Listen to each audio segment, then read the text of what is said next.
perguntas. Vocês podem... Tem um dispositivo que você pode levantar a mão. Eu dou unmute em você. Eu te dou a voz, literalmente. Ou vocês podem fazer a pergunta pelo chat e alguém no final. Tá bom? Aí, Rômulo, pode começar. Tá. Tá gravando já? Sim, tá gravando já.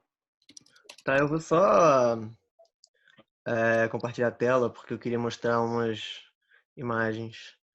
É, eu não fiz apresentação para isso não, tá? Já estava pronta, vocês não precisam se preocupar não. Mas eu até pensei em botar aqui atrás como fundo, mas aí eu achei que ia ficar meio Marcos Mion, sei lá, meio Descarga MTV. Calma aí. Aí é bom que também esconde a minha cara feia. Vocês estão vendo aí? Aham. Beleza. Tá. Meu nome é Romulo. Tô fazendo mestrado lá na UFRJ, na Escola de Comunicação. E também a linha de pesquisa é Tecnologias da Comunicação Estéticas.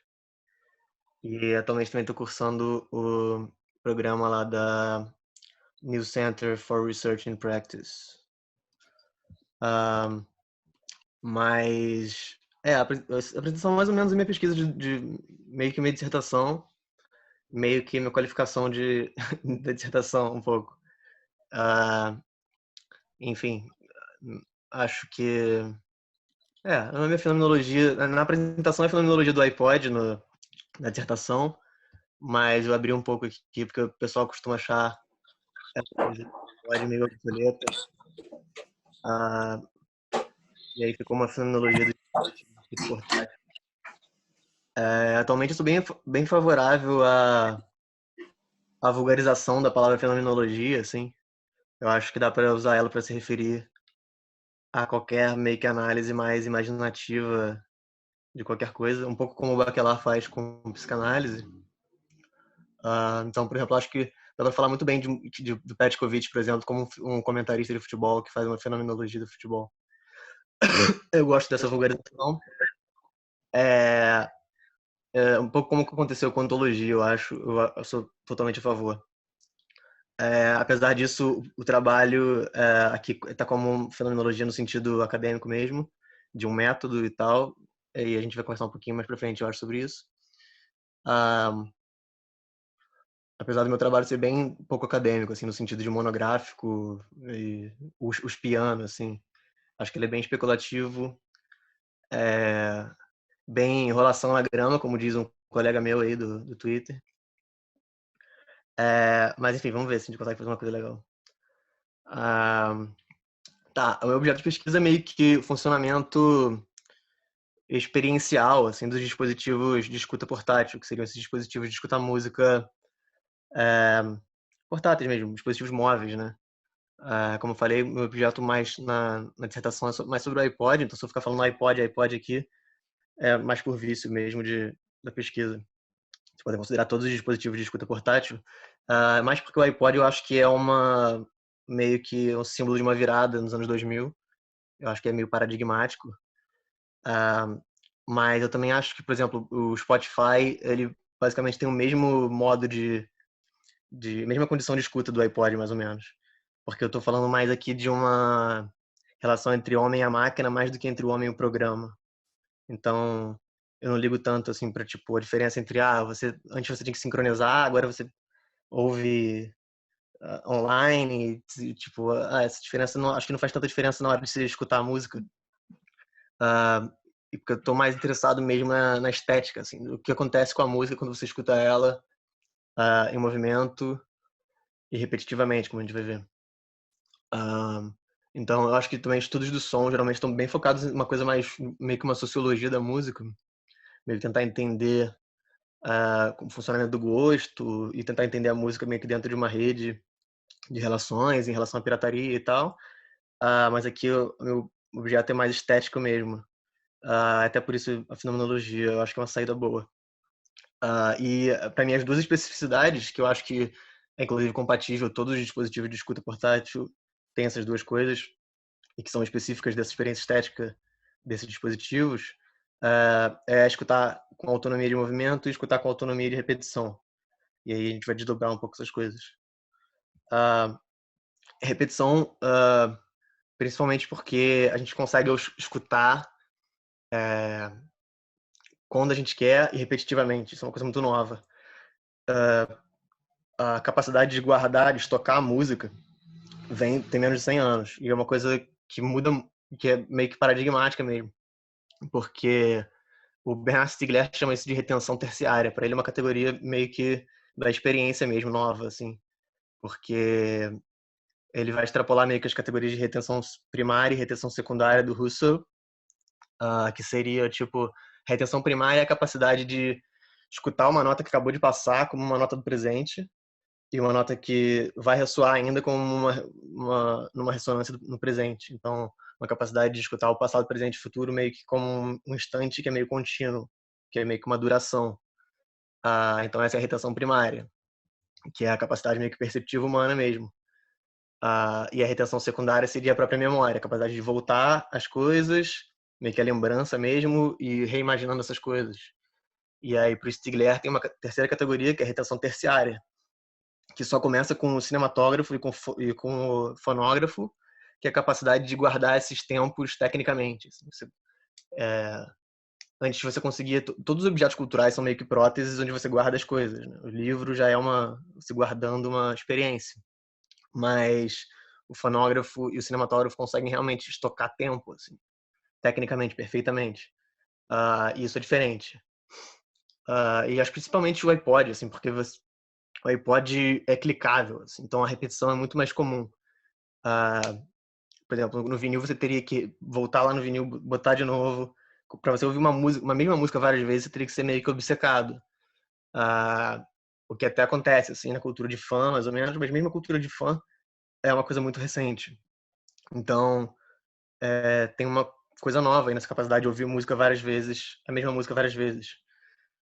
Principalmente porque a retenção terciária meio que faz a retenção primária e a retenção secundária se enraizarem uma na outra. Tipo, você consegue escutar a mesma coisa duas vezes e essas duas experiências meio que vão se interpenetrar, formando um contínuo, como se fosse a retenção primária. Então, isso é uma coisa muito nova, que o Stigler chama de mnemotécnica, né?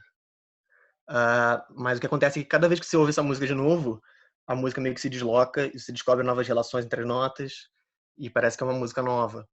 Apesar de ser tecnicamente, tipo, absolutamente igual.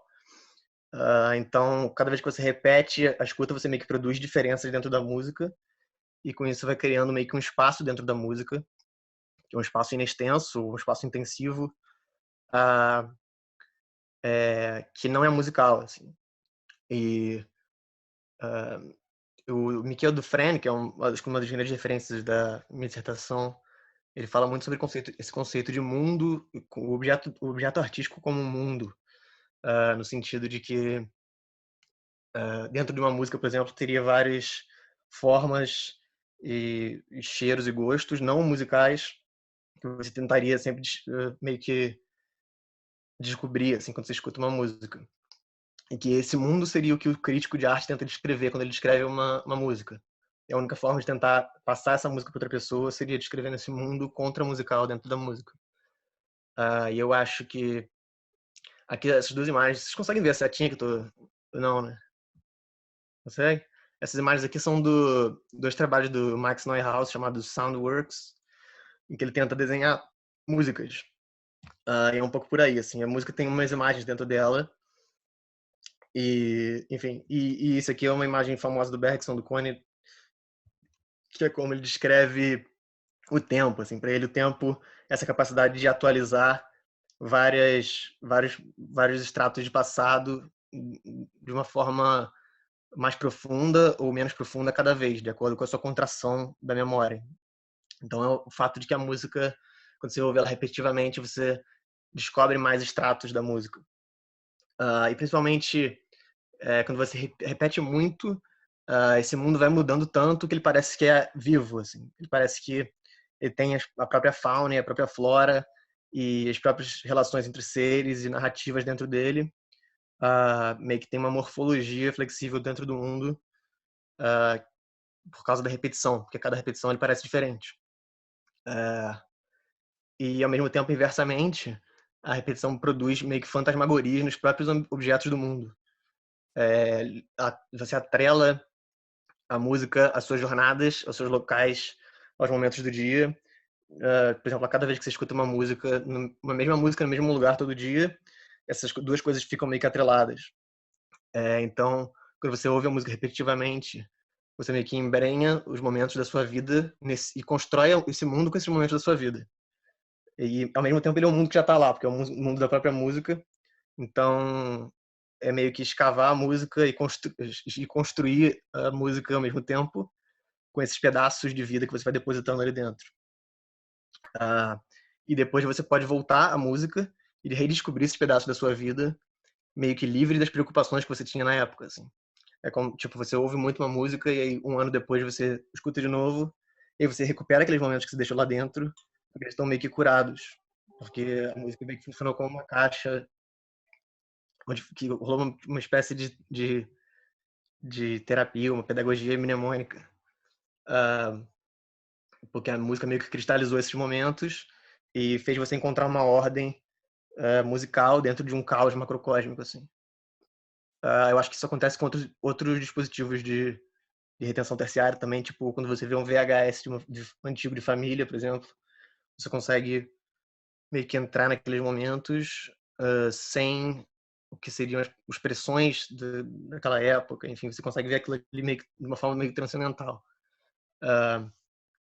E eu acho que isso é importante também porque coloca meio que significado no, por exemplo, a comuta, quando você vai do trabalho para casa, isso é meio que um tempo morto, assim, da vida urbana, burguesa, secular.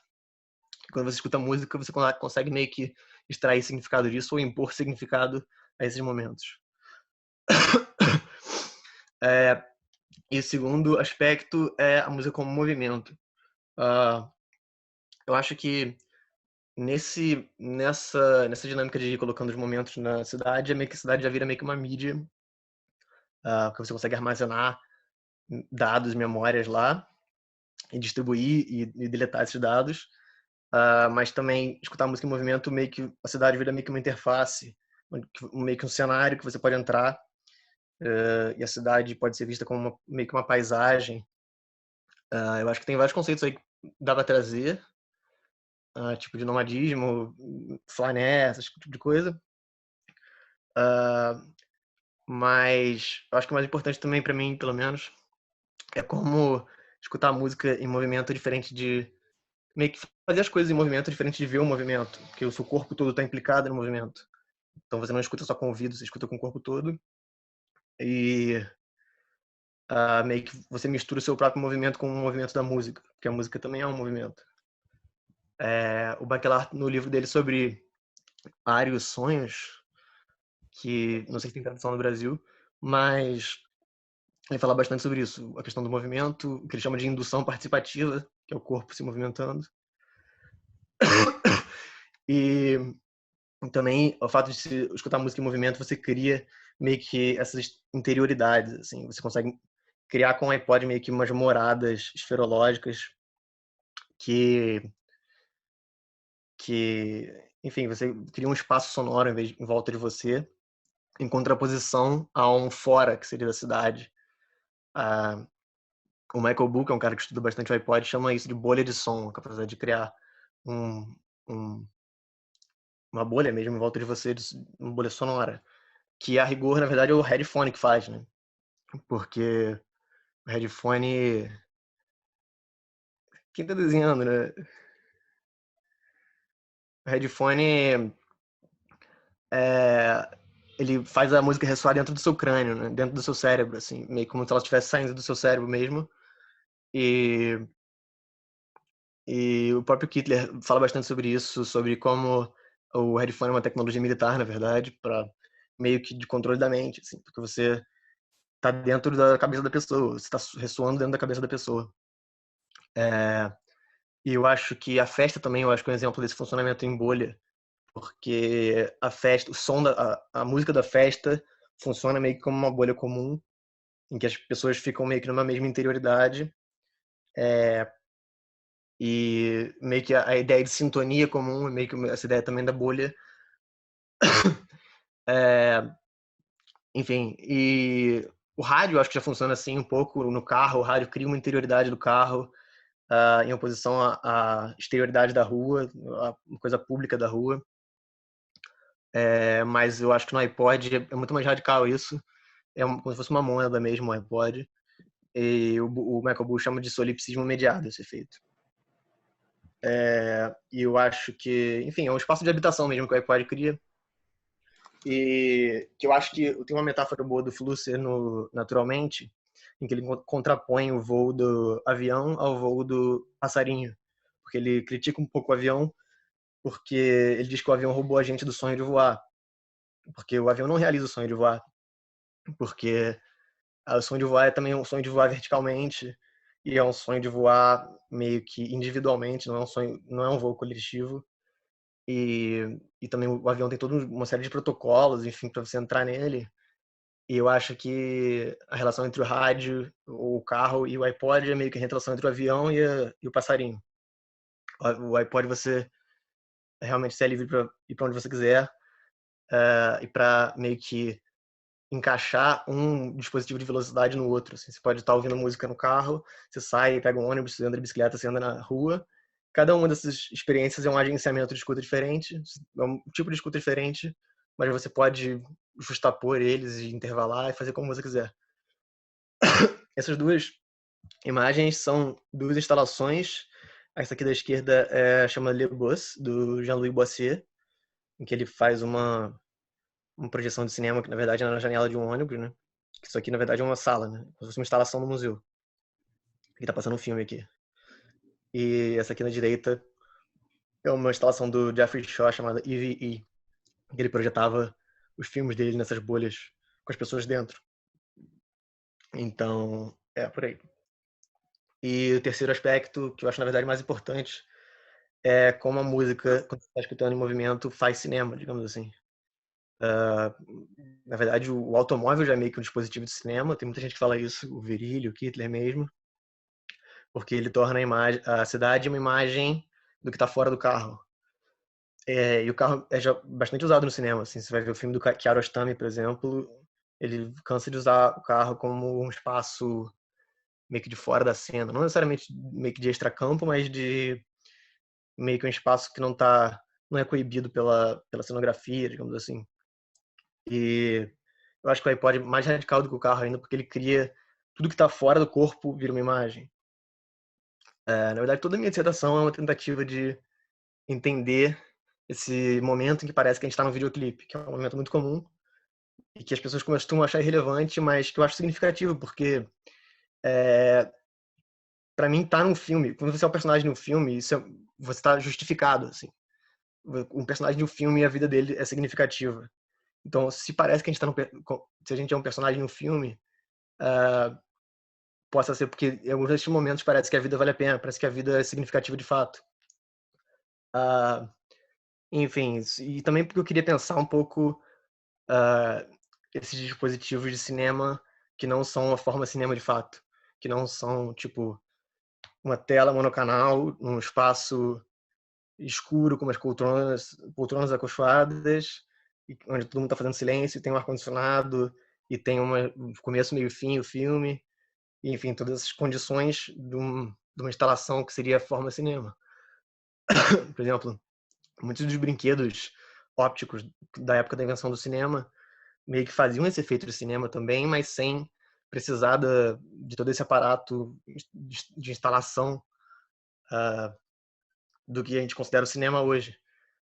O Arlindo Machado até brinca que é muito engraçado que um monte de gente todo dia vai para a mesma instalação, que é o cinema. O cinema é uma instalação só que está passando imagens diferentes a cada vez. E a gente não cansa de ir na mesma instalação toda vez. Assim. Essa imagem aqui à esquerda é um panorama, que é um desses brinquedos ópticos que nasceram junto com o cinema, que era essa pintura gigantesca, as pessoas estão aqui pequenininhas entrando. Você entrava nessa plataforma e você via a pintura meio que 360 graus, assim. Depois você subia e via outra pintura aqui em cima. Mas isso aqui fez bastante sucesso na época, inclusive os irmãos Lumière, eles faziam panorama, eles faziam vários brinquedos ópticos, e eles achavam que o futuro era realmente panoramas, assim, o que ia dar dinheiro era panorama, que o cinema não era uma parada tão legal, assim, que não ia fascinar as pessoas. E o panorama já era uma experiência de cinema mais ou menos, porque para você ver a imagem, você tinha que girar, então você tinha uma duração ali, implicada na experiência de ver aquela imagem. Tem muita gente que também entende já o Wagner como cinema, assim, porque o Wagner pensava meio que a imagem total, uma imagem que engloba tudo e que quebra meio que a estrutura do palco e por consequência a estrutura do teatro de Cávia, que é o teatro elisabetano, e também a estrutura da moldura da pintura renascentista, né, da perspectiva renascentista, para meio que entrar na imagem. Enfim, hoje em dia a maioria das instalações de museu de cinema e tal são repetições de brinquedos ópticos de uma outra forma. A própria realidade virtual, por exemplo, ela é bem parecida com o panorama. Panorama, que a realidade virtual é essa imagem 360 graus e tal, em que você é meio que absorvido pela imagem. Papá. E mesmo no cinema mais experimental, assim, que o Deleuze fala do Pasolini e tal, ou dos filmes... Quando ele fala da imagem-tempo, dos filmes mais experimentais, ele nunca sai dessa... Tirando um filme que eu acho que é do Michael... Que é um filme que é um braço mecânico que gira assim, mas tirando esse, todos os filmes que ele fala são da forma cinema. Então, aqui, por exemplo, essas duas instalações para mim, são instalações de pós-cinema, assim. Eu estava muito interessado em pensar sobre isso e, e também no Bergson, em como a gente poderia desenvolver a ideia do Bergson lá de como toda a matéria é meio que uma imagem, de tudo com que a gente dialoga meio que, tudo que a gente entra em contato é a imagem, e a consciência seria essa imagem central, meio que expandir isso para o cinema para tentar entender como tudo pode ser cinema. Que é uma coisa que o próprio Deleuze fala no finalzinho do Imagem e Tempo, que a vida pode ser cinema, que a vida pode ser... Ele fala que a vida talvez seja um filme ruim, assim, porque a vida é um filme com uma montagem ruim. Falta uma montagem melhor, faltam os atores melhores, falta um roteiro melhor às vezes, mas pode ser cinema. E ele fala que poderia ser um cinema subjetivo transcendental, entre aspas. E tem outros pensadores também, o Virilio e tal, que tentam pensar como o cinema pode só depender de uma atenção específica às coisas que duram, assim. O cinema pode ser só um gesto que dura e que você preste atenção a ele de alguma forma específica. Porque o Virilio, por exemplo, fala que o primeiro filme que ele viu na vida foi quando ele estava mexendo no cabelo da mãe dele, quando ele era criança. E depois ele via também a janela do quarto dele como uma imagem de cinema. Então não seria meio que o cinema é bonito, seria tipo a beleza cinematográfica. A cinematografia é uma categoria mais ampla e que é uma categoria de uma experiência temporal, assim. E o cinema seria só um tipo de revelação de uma duração. Em geral, a gente não percebe a vida como duração, a gente percebe a vida como na real, essa é uma grande parte da teoria do Bergson. A gente percebe a vida como uma sequência de instantes que a nossa percepção vai encadeando e reconstruindo como se fosse uma passagem, que é o paradoxo de Zenão e tal, aquela coisa famosa. E pro Bergson o cinema seria um grande exemplo dessa ilusão, assim, de como a gente junta várias fotos para tentar fazer uma duração. E aí o Deleuze famosamente se reapropria dessa ideia do Bergson para dizer que na verdade o cinema faz uma duração.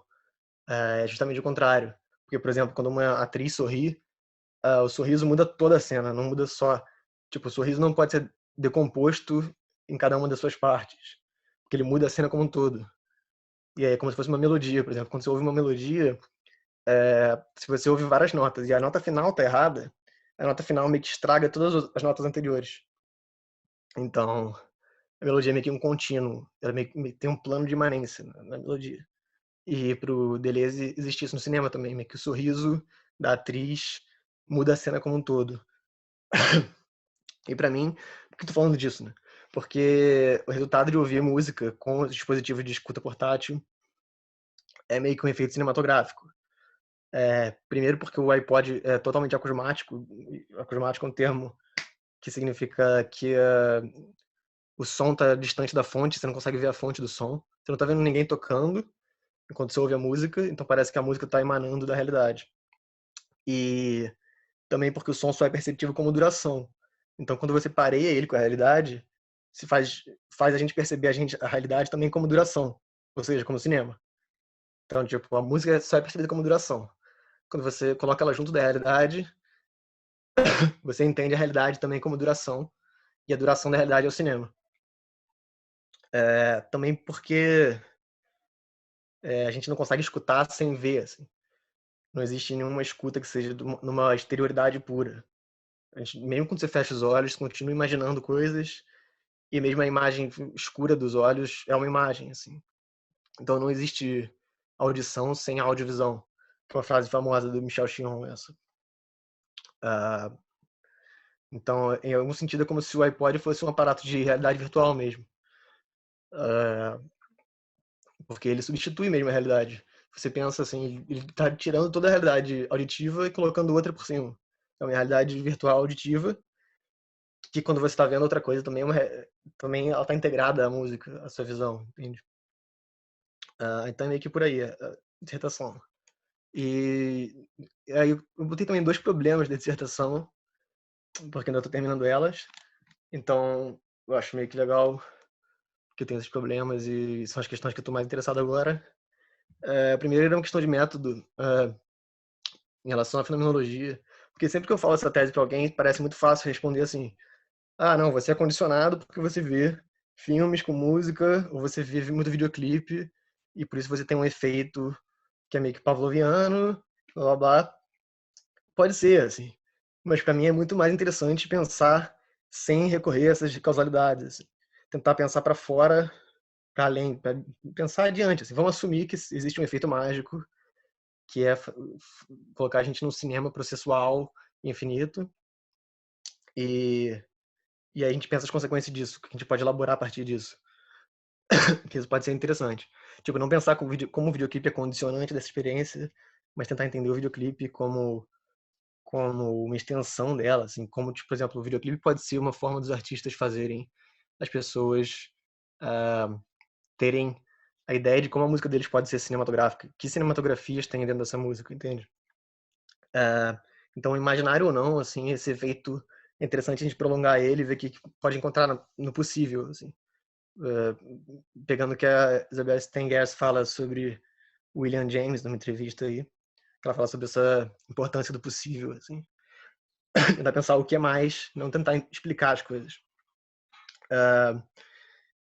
Que é uma coisa de fenomenologia também, inclusive. E tentar pensar como a aparência pode ser determinante da própria fundação da aparência, como a profundeza das coisas pode estar na superfície já, que é a coisa da pele seja o cérebro. E é um pouco isso, assim. Como a subjetividade pode meio que se expandir ao horizonte do transcendental quando você está pensando na música.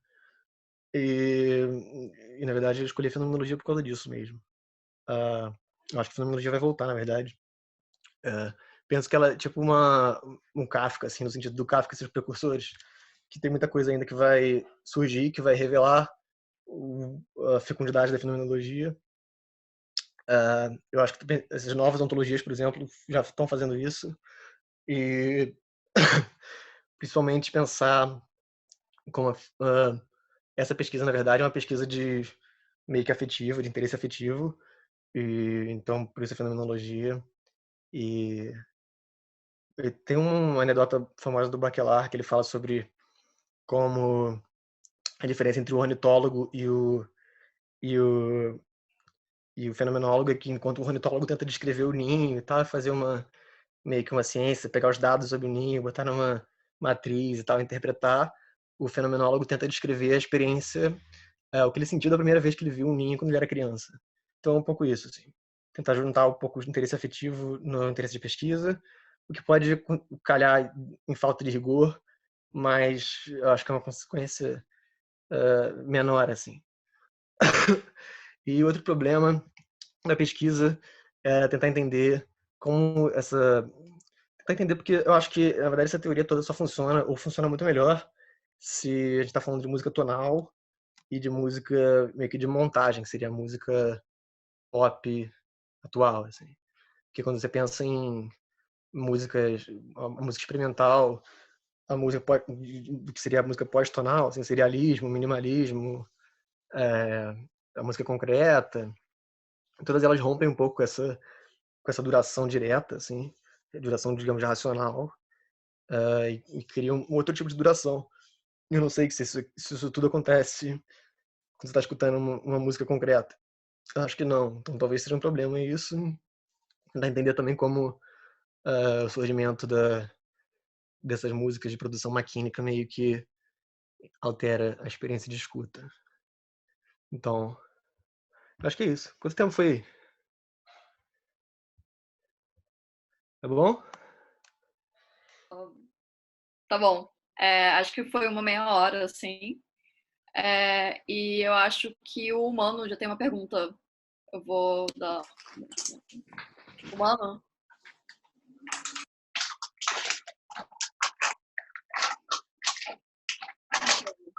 Ele tava com a mão levantada. Pode mudar.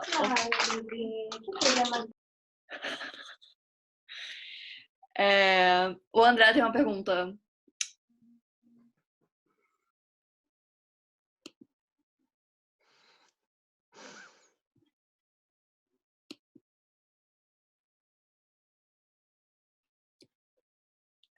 Então, o André pergunta se você diria que seu trabalho foi influenciado pelo Koselleck. Se sim, como? Não, na verdade eu li só Crítica e Crise, e eu entendo a ideia da temporalidade. Na verdade eu acho que tem um trabalho que é muito influenciado pelo Koselleck, que é o livro do Jonathan Crary, do Técnicas do Observador, que ele é bastante influente para mim, por causa dessa coisa dos dispositivos, de como em determinada época, ali, uns 50 anos, assim, uma janela de 50 anos, surgem vários mecanismos de lidar com o tempo, de uma percepção, uma ideia de tempo mesmo, que é a ideia moderna. Enfim, mas só isso, nada. Acho que não sei se tem muito a ver também com estética. Quer dizer, eu não conheço direito o Kozelek. Conheço meio por alto só.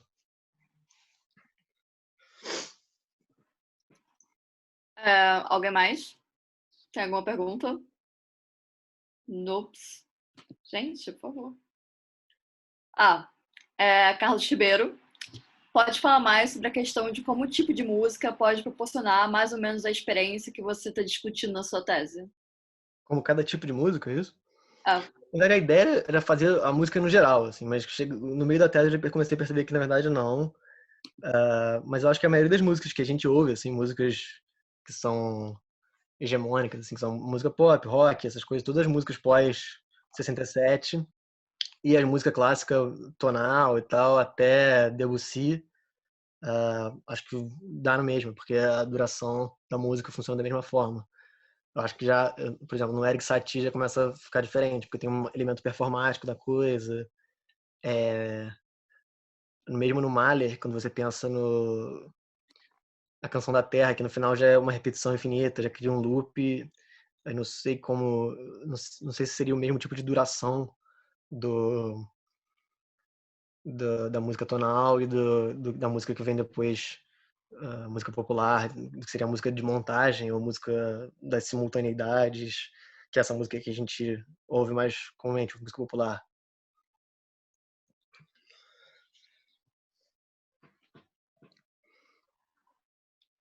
o Guilherme. Tá funcionando? Foi. Tá. Não, então, o Rômulo você falou que você está interessado na interface entre humanos e máquinas, né? Ou na interface do pesquisador com a máquina, né? E eu queria saber, isso é influenciado pelo Flusser, né? Essa atenção para a máquina, né? Como a tecnologia como dispositivo sem dimensão, assim, ou sem sem propriedades, coisa que você investiga e ela não tem um código de leitura como um texto ou uma imagem, assim, você usa bastante imagens, na sua pesquisa, né? Você citou, não sei, algum pesquisador das imagens, talvez o próprio Bachelard seja um pouco, né? Mas eu gostaria de ouvir comentários de você sobre a sua relação com a tecnologia e o Flusser. O Flusser, acho que é uma das maiores influências, assim, para mim, mas meio que acidentalmente, assim, meio que porque eu já tinha lido muito Flusser quando eu comecei na graduação, assim, quando comecei o mestrado, eu já tinha lido quase tudo, e então é meio que porque foi formativo para mim, mas não tanto na tese, assim. Eu acho que, inclusive, as partes mais técnicas, assim, do Flusser, do universo das imagens técnicas, o filosofia da caixa preta e tal, não batem tanto com a minha tese. Batem meio que só anedoticamente, assim. Mas eu uso muito ele em outros sentidos, assim, para pegar outras coisas. Eu gosto muito o gesto, por exemplo, é uma coisa que tem, então, o livro sobre os gestos tem uma influência maior até do que a parte mais técnica sobre materialidades e tal. E o que eu falei, na verdade, sobre o Homem-Máquina era mais para explicar por que eu acho que o iPod e o Spotify é meio que a mesma coisa. Que eu acho que apesar de ter mudado o software, assim, eu acho que o hardware é mais ou menos o mesmo, que é esse aparelho que a gente segura, que bota no bolso, que a gente usa com fone e tal, que a gente usa andando na rua. Então, meio que para explicar isso, assim, mais do que... Não sei se a relação homem-máquina é tão importante assim na pesquisa. Mas o Tá, fluxo é sem dúvida. Vou dar fala pro Osmose agora. Olá, tá ouvindo? Aham. Legal. Na verdade, eu cheguei aqui um pouco na metade, eu não sei se passa por aí ou precisa tá pesquisando e tudo mais, mas eu fiquei pensando enquanto você falava sobre a relação e agora você acabou de falar do Spotify e talvez colocando contra o iPod, enfim. Se de certa maneira os algoritmos que seriam meio que a alma desse hardware, qual seria a influência que eles têm, e não sei se a sua pesquisa passa por isso, mas em relação a como nós enxergamos as coisas, ou como vemos, ou como sentimos.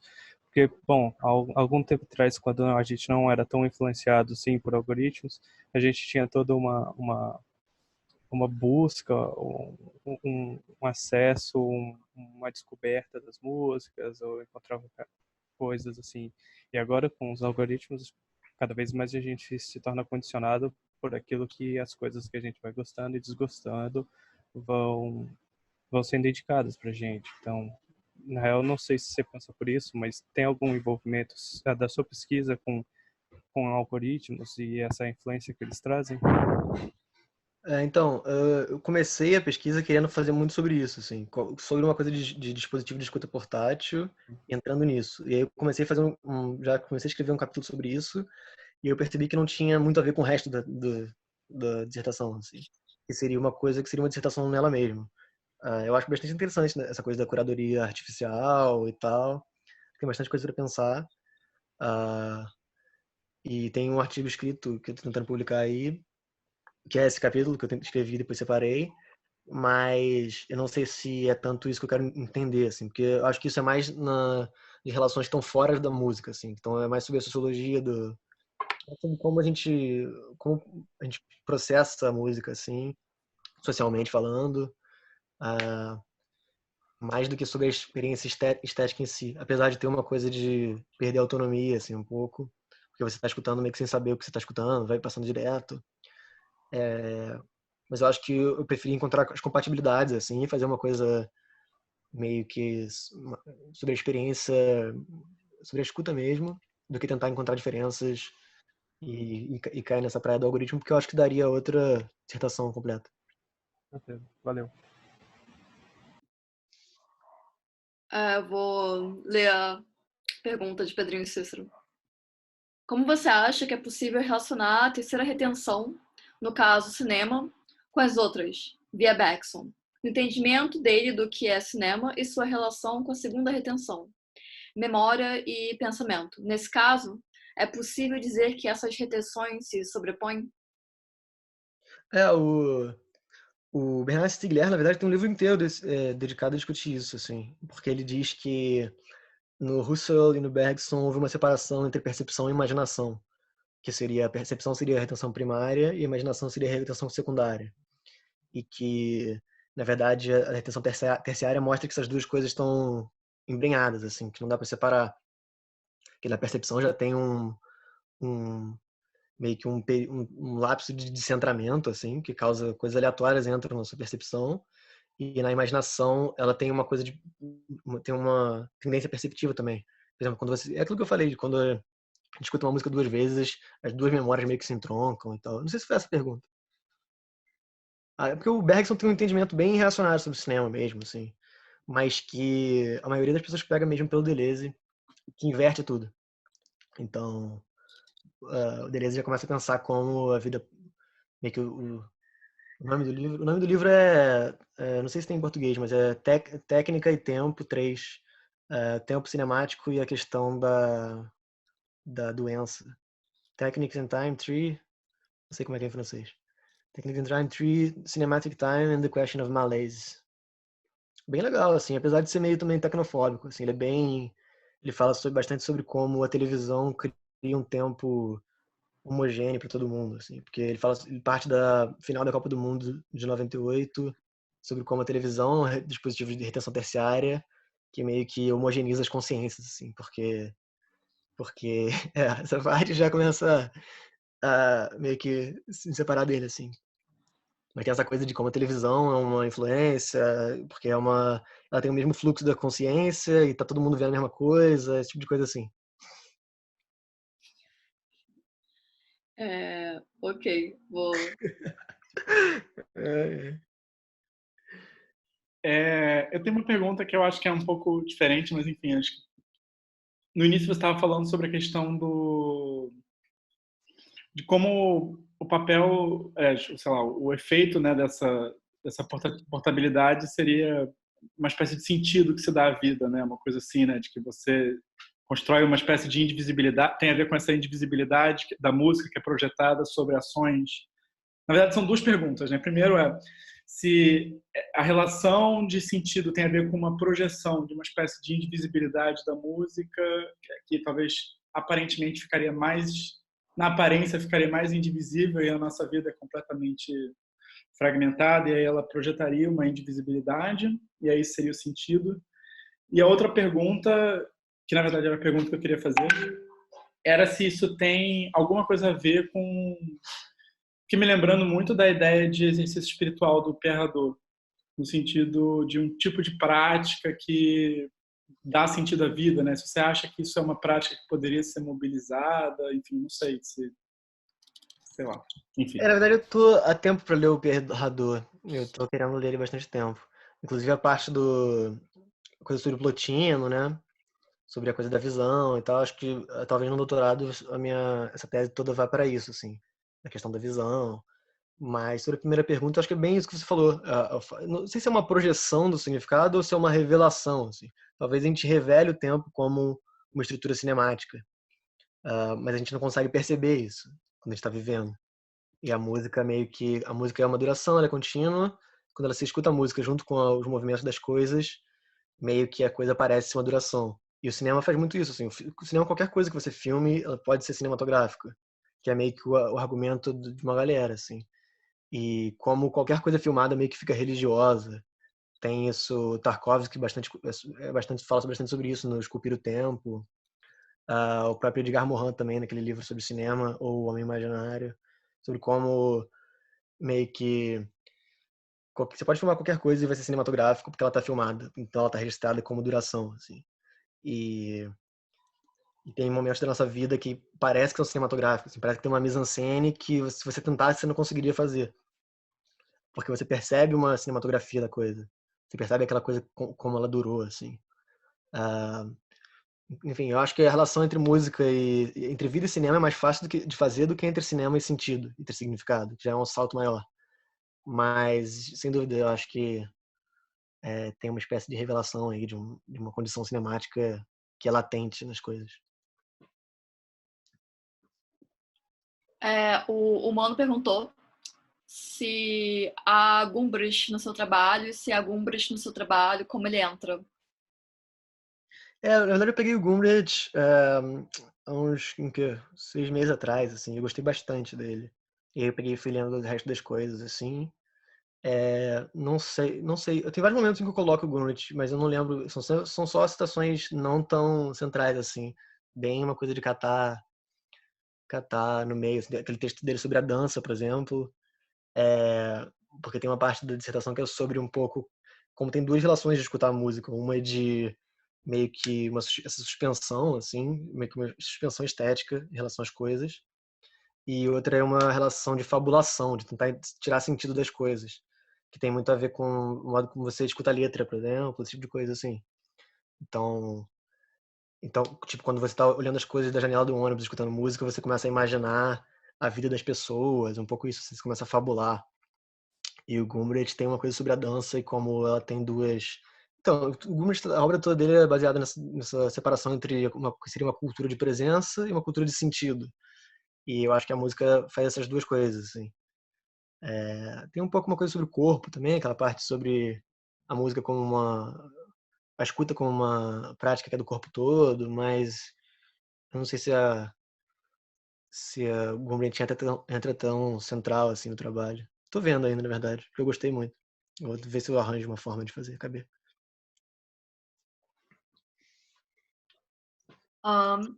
Daniel. Rômulo, no início você falou que o fone de ouvido tem essa dimensão / origem militar, em que você entra na cabeça da pessoa e tal. Tem mais detalhes sobre isso? Achei super interessante. Quem fala isso é o Friedrich Kittler, que é um dos mais famosos de arqueologia das mídias. Que ele, muita coisa dele é de tentar traçar as origens das mídias e ver que, na verdade, é uma tecnologia militar, assim, como a câmera tem a ver com, a, com a arma, né? Você está atirando, você está shooting na imagem. E ele fala bastante sobre isso, sobre como, por exemplo, o Pink Floyd usa bastante o som para criar meio que uma esquizofrenia. Ela faz alguns sons saírem da sua cabeça que são vozes que estão pipocando ali, como se você estivesse ficando maluco mesmo, por causa do headphone. O headphone é uma tecnologia militar em que os pilotos de caça ficavam recebendo ordem ali, como se fosse uma lavagem cerebral mesmo. Então, o Kittler. O Virilli fala também, falaram do Virilli. O Virilli fala também sobre isso.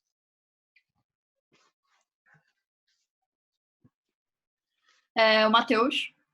Pergunta de curiosidade: tem alguma pesquisa que aponte o efeito que é produzido pelos podcasts? Podcast? Não sei, porque é recente, né? Bem recente. Talvez tenha alguma coisa sobre educação, sei lá. Não sei mesmo. Mas nunca pesquisei, assim. Na verdade, eu nunca entrei muito nessa cultura do podcast ainda, assim, talvez. Vamos ver.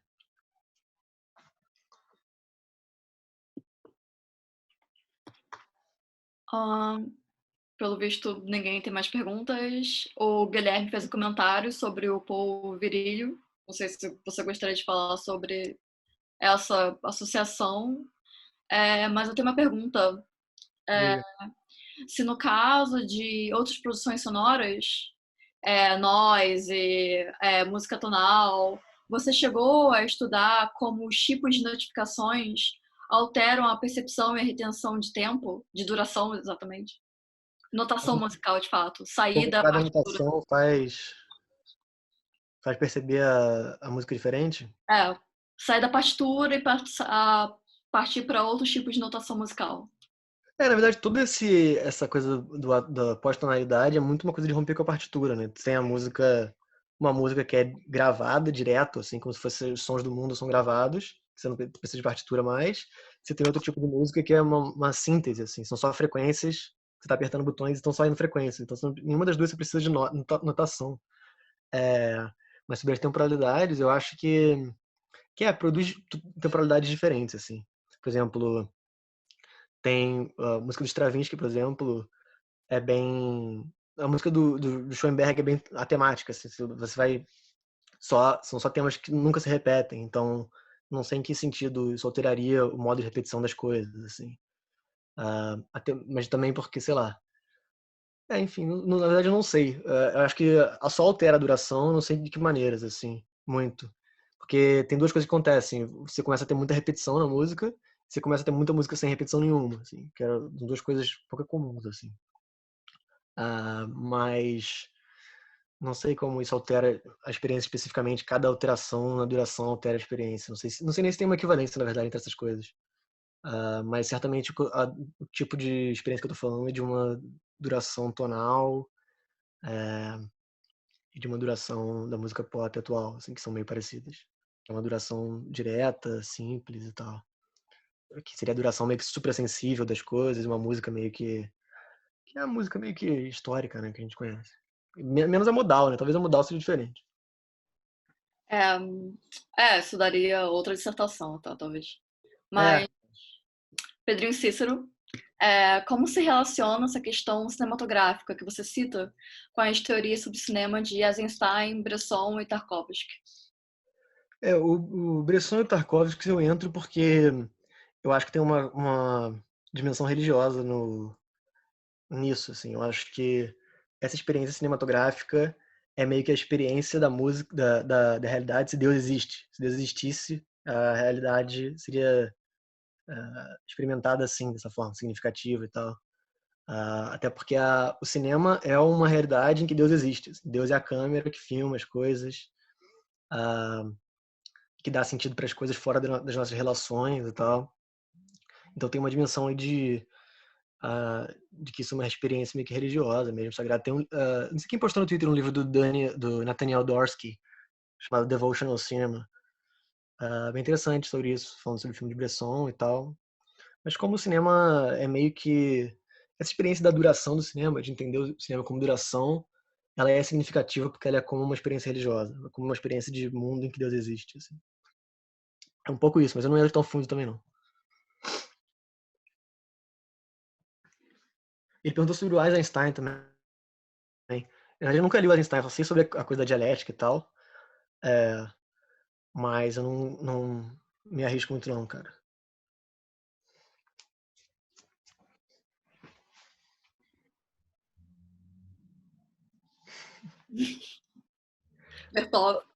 Bertolli também não. Na verdade, tem um momento ali da dissertação que eu faço, em que meio que trabalho um catalogação de imagens que seria entre um cinema objetivo, o cinema subjetivo e um cinema assubjetivo transcendental, que o Deleuze meio que sugere, assim.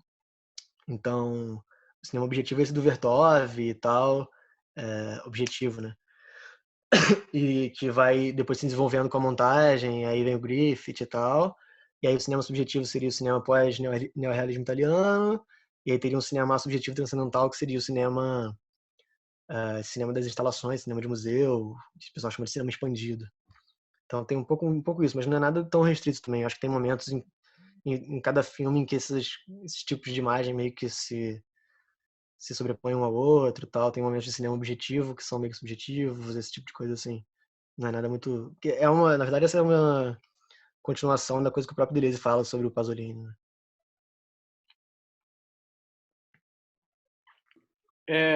Eu tenho uma pergunta que é o seguinte. Fiquei pensando se você, na sua pesquisa, se você, em algum momento, desenvolve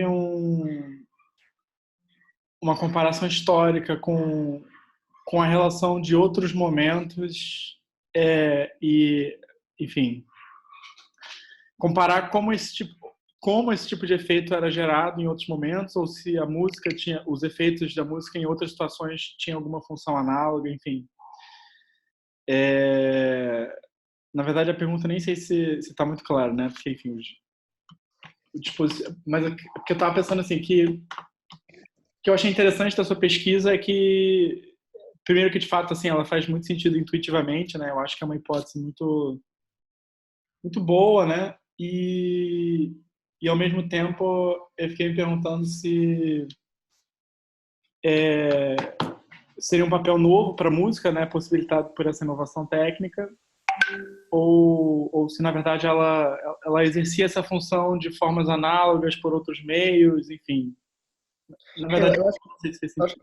Acho que tem momentos da história da música em que parece que vai rolar isso, assim. Tipo, com Wagner, o Hitler fala que o Wagner meio que inventa o feedback, que é uma tecnologia que vem só, tipo, com Jimi Hendrix e tal.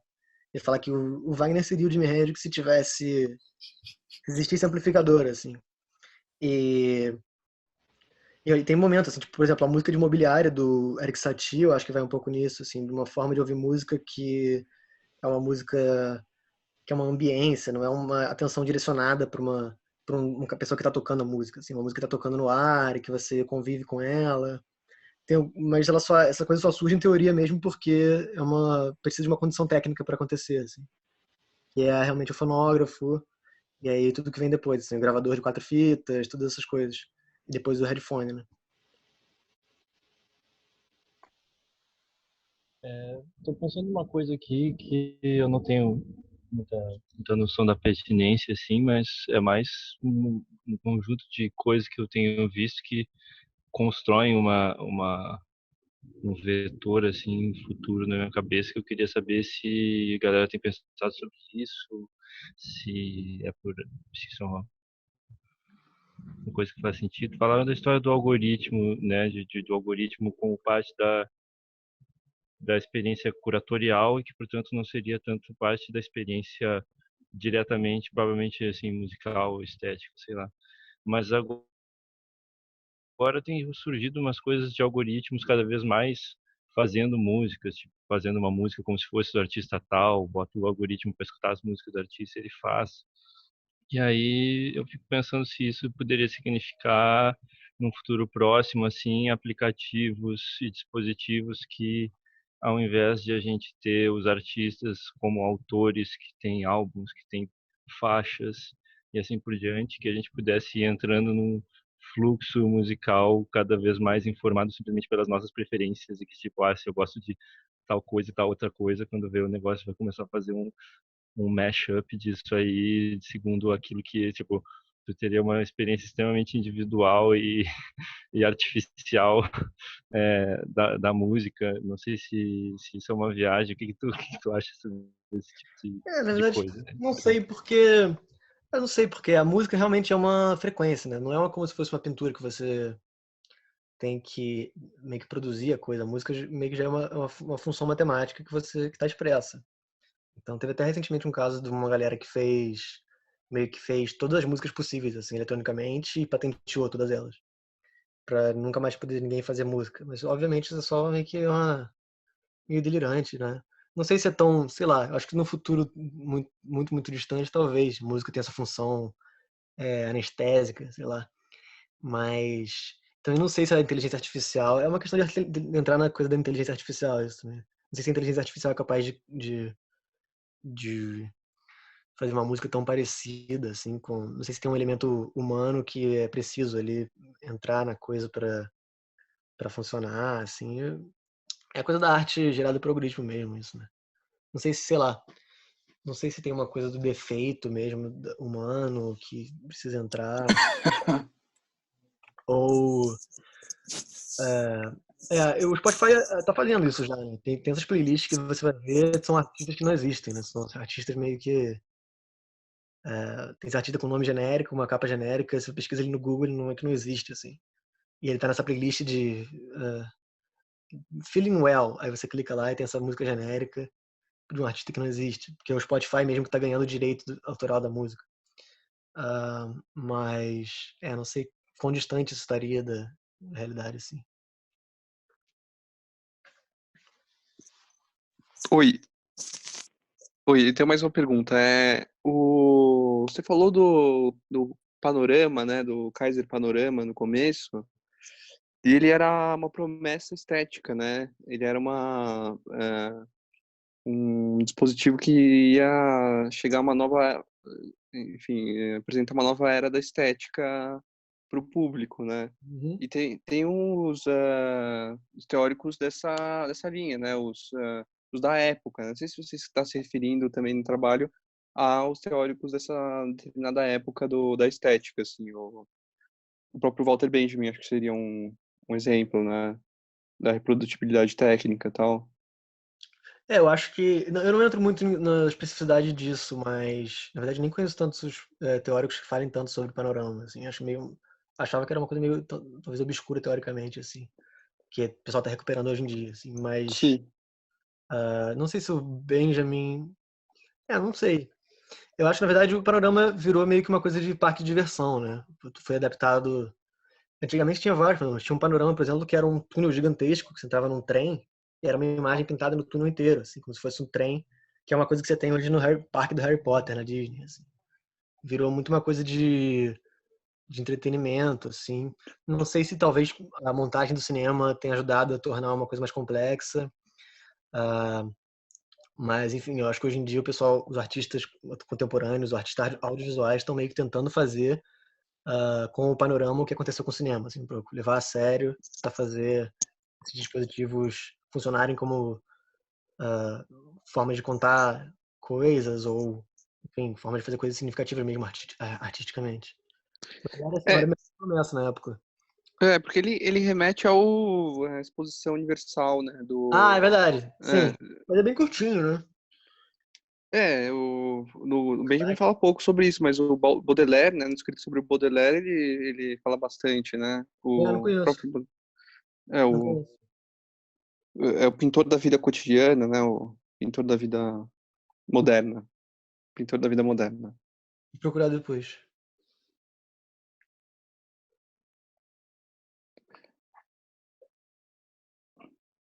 Na verdade, o Benjamin não gosta tanto, assim. Não sei quem gosta aí do Benjamin, mas não é uma pessoa, não é uma escrita que me agrade muito, assim. Por isso eu nunca li tanto.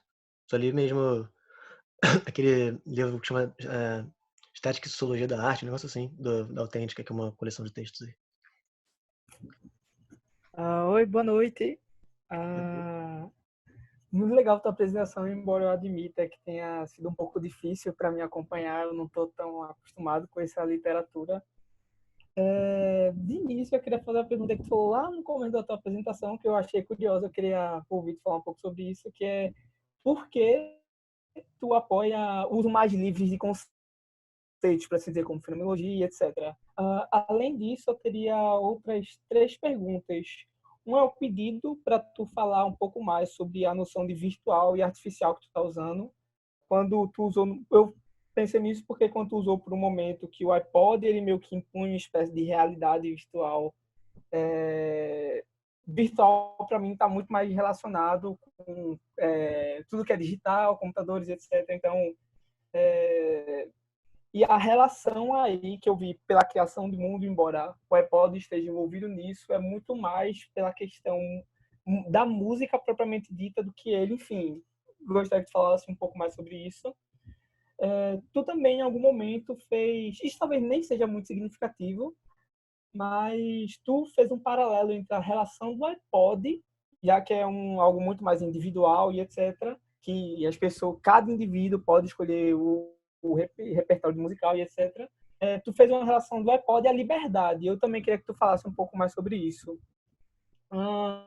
E 2 outras perguntas, que é fazendo comentários, fazendo alguma relação com autores. Eu queria perguntar se Nietzsche entra de algum modo no teu trabalho, já que eu sei que ele fala coisas sobre música. E se tu conhece um autor pernambucano, filósofo chamado Evaldo Coutinho, talvez porque ele tenha muita relação com Bergson, em alguns momentos do teu discurso, meio que eu remeti para uma disciplina que eu tive sobre esse autor. Eu queria que tu só... Enfim, é isso. É, valeu. Eu não sei se eu vou lembrar de todas as perguntas, cara, mas vou tentar, de qualquer coisa você me lembra. Fenomenologia, eu gosto de usar termos livres mesmo porque, não sei, eu acho a academia muito sufocante e eu acho que se a gente tivesse uma academia mais ensaística, eu acho que valeria a pena todo o lixo que surgiria de coisa pouco rigorosa, valeria a pena pela quantidade de coisas boas que surgiriam de gente que, em vez de estar escrevendo ensaios, está escrevendo coisa acadêmica, artigo para o Lattes. Eu acho que se a academia fosse ensaística, ah, apesar de surgir muito lixo, surgiria muito mais coisa boa também. Ah, e eu não sei, eu acho engraçado assim, falar que o Petkovic é um fenomenólogo, só por isso. E Que mais? Coisa do virtual. Na verdade, eu usei realidade virtual mais como um termo vulgar mesmo, mas tem uma parte. Eu tava lendo sobre as coisas do Eric Allier, toda essa galera que pensa cinema expandido, assim, pensa um pouco essa condição do virtual, muito a partir do Bergson, como essa coisa que não está atualizada, obviamente. Então tem toda uma galera, o Raymond Bellour, o Philippe Dubois, que pensa esse dispositivo de realidade virtual a partir da filosofia, assim. Tentar entender o que é esse virtual. Não necessariamente o virtual é uma coisa eletrônica. O conceito de virtual é só uma coisa que não está atualizada, que não é o atual, né? Mas o que mais você tinha falado, cara? Da repetição, né? O mundo é uma categoria já tá na música, assim. Eu acho que o que muda com a repetição é que esse mundo meio que fica vivo, assim, porque ele tá sempre mudando. Você tá escutando várias vezes, então ele tá sempre se modificando, ele tá sempre meio que se flexibilizando, então ele parece que tá sempre se movendo. Ele não é fixo, entendeu? Não é um mundo fixo. Então, e todo mundo vai depositando as coisas dentro desse mundo, assim. Por exemplo, a música do Jorge Ben, eu acho que é uma música praiana, a música que todo mundo lembra de praia, do Rio de Janeiro, blá blá blá. Por que isso? Assim, tem um mundo nessa música que é o Rio de Janeiro, de determinada época, enquanto que a música do My Bloody Valentine tem um outro mundo dentro, que é um mundo londrino, sei lá, de Londres, aliás, nem sei, mas é um mundo, enfim, noturno e frio e tal. E tem um modo como essas nossas experiências vão entrando nesse mundo, assim. Por exemplo, como uma música de carnaval é conhecida como uma música de carnaval, porque todo mundo do carnaval ouve aquela música e deposita suas próprias ah, experiências de carnaval naquela música, assim, de modo que a música vira uma música de carnaval. Cada um tem um mundo seu, obviamente, em relação à música, mas tem também uma maneira onde a nossa subjetividade meio que tangencia um mundo que é um mundo transcendental, e tem uma maneira em que todas as subjetividades juntas meio que fazem um mundo, meio que ligam um mundo só, assim. Enfim, eu acho que esses conceitos já começam a ficar bem complexos, assim, e nem eu gosto de ficar também entrando em coisa muito complexa. Aliás, se você achou difícil a coisa, me fala, cara. O que você achou difícil? Porque eu tenho que tirar. Não gosto de nada que seja muito difícil, não.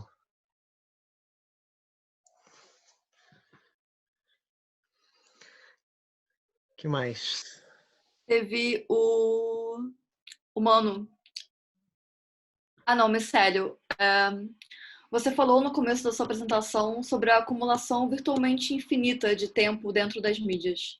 As mídias como armazéns de fauna e flora, de ambiências que podem ser acessadas através desses dispositivos móveis. Qual você acha que é o impacto fenomenológico, perceptivo, filosófico dessa acumulação de tempo? Acho que é meio que isso que eu falei, assim. O fato de que esse mundo fica mudando. Isso da fauna e flora, na verdade, é uma coisa que eu roubei do Steven Shaviro, que fala que os objetos têm recifes de corais dentro deles, assim. Tem coisas... Tem um bioma mesmo, uma ecologia própria e tal. É um pouco isso, assim, como a repetição meio que dá vida para essas coisas, meio que dá cordinha no mecanismo, assim.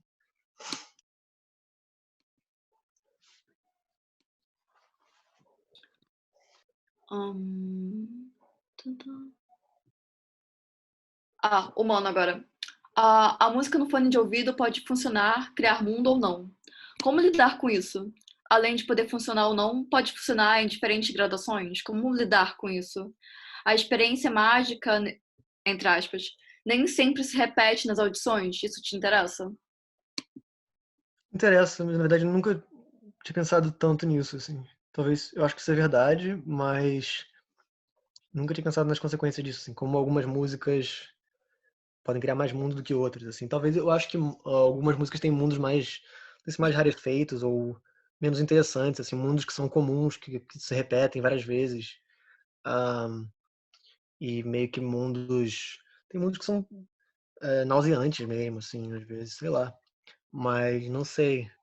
Não sei se a experiência mágica se repete em todas as audições.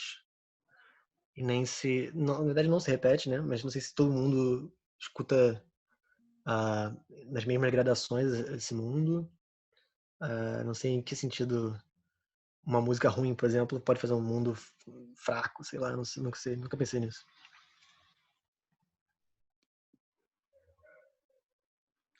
Eu É, acho o que o Rafael falou do JP Caron e do Nelson Goodman, né? O Nelson Goodman é uma referência mesmo, assim, com essa questão do word making, né? E de uma visão pluralista de a arte que faz mundo mesmo. E o Caron, eu tava pensando no Caron pra banca, cara, mas não sabia, na verdade, que ele tava trabalhando tanto assim com o Nelson Goodman. E, na verdade, meu projeto lá na The New Center é um pouco usando o Nelson Goodman mesmo. E expandindo essa ideia de mundo, assim, pra outras coisas, blá blá blá.